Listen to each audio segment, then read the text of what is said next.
And give us more insight into how it works in contemporary business situation. If you start a business and you decide that, look, I'm going to rely on this value chain concept, what it does for you is that even before you start making the product, you think, what are the needs of the people? You are not going to decide what their needs. Yes, what are their needs? How far has businesses that exist met those needs? How have they met the needs? What are the gaps in place? How do we fill those gaps? And then you spend time to say, what are the kinds of resources I will require to meet those needs that have been identified? One of the resources you require are raw materials. Yeah. When you are choosing your raw materials, assuming that they've been consuming this product for a while, but they are not just happy, but they are using it because they don't have an option. But here you come with this value chain concept. And you said, at the beginning, I'm going to select my raw materials that will have so much impact that they won't even remember using any other brand before. They will only remember mine. That means that your selection of raw materials is going to be of a certain standard. A standard that you have set from the beginning. Knowing that that first stage of selection of raw materials is going to impact on the process, which is the intermediary stage. Whatever you feed into the process is what will come out as an output at it. So in the chain, your raw material selection is important. Your staff is important. Those you work with is important. Because it must be people that share this value with you of the chain concept, of the need to deliver to consumers what will benefit them and maximize their utility. So you have to select people not based on, is my brother, he needs a job. You must select competent people, professional people like yourself. Unless, of course, you yourself, you are not so serious. But if you are serious about it, you select the right materials in terms of things, human materials, and any other inputs you need to put in. And then when you move these materials to the process stage, process is when you actually go into production and you are using some technology. You will use the kind of technology that will lead to an output that you desire. There are different kinds of technologies. That's why in contemporary world, sometimes we Africans, we Nigerians, we process things using the traditional way of doing it. And we get an output that the world may not accept. And we expect the output that will compete with other people from other parts of the world. Exactly.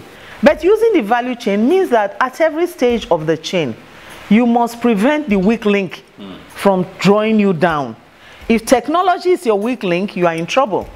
Because if, for example, you are into textile, and you go to Lagos State, you are in textile, like Kaduna State, they are into they want to make textiles and so on. They don't create cotton, they don't make cotton, they don't produce cotton.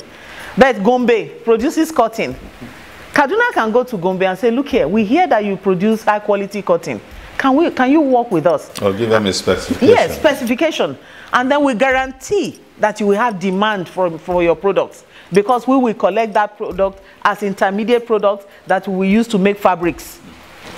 So you can actually now go to the end users. Lagos is one of your end users. What kind of fabrics do you need? They give you specification.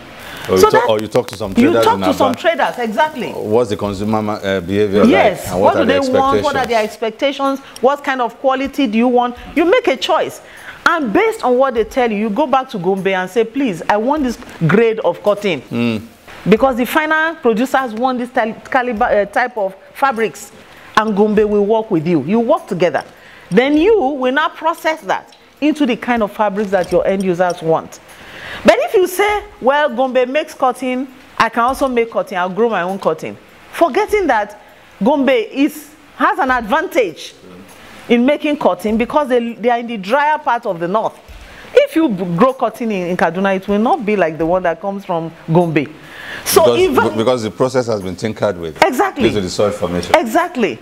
So in terms of value chain, it's a stakeholder kind of concept whereby you are not doing everything by yourself, but you have a vision, you have a plan. You select people you work with. You select inputs you work with so that you can arrive at the kind of products that consumers have asked for. And when you have satisfied your consumer, you go back to the consumer, have we done what you expected? And they said, yes, but in this area there was a problem. You quickly come back and correct it. So the beauty of value chain is that it allows you to recognize the importance of every stage of the life of the product. Every stage. Yeah, every stage. from conceptualization to production to processing to marketing, post-sales behavior of consumers, and so on. Even the store behavior. Exactly. When customers come into the store. Yes, the behavior of the salespersons and so on. All of these are part of the